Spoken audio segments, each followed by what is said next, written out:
Day 12. The content in Masterclass SEO like a pro. Utilize advanced tools like a Notion or GPT, which are underutilized the variable. You can accept a high-quality content from them. I intend to create an SEO-optimized blog post on becoming an Instagram expert, but need a confirmation before starting.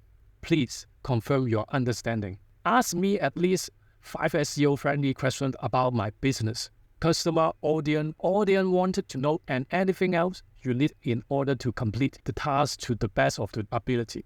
In this article, you should answer the following question. Please do not write anything yet, but confirm you understand.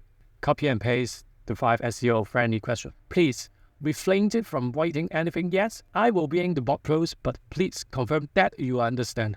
Once confirmed, we will paste the question. We'll respond them by saying they understand. Finally, I would like you to include encountered hyperlink within the text for the following product. So we are ready to start writing at 200 words for me. Now please ensure that the words on the front end complete, as it is essential to create unique content that is optimized for SEO. Can you write it? Now, that's it. I'm InstaCoach Him. Please follow for more value. A bonus tip: make 3 alternative hooks in 8 words about Masterclass SEO contents or target audience want, and topic in 10 words and caption in 50 words. Please follow for more value.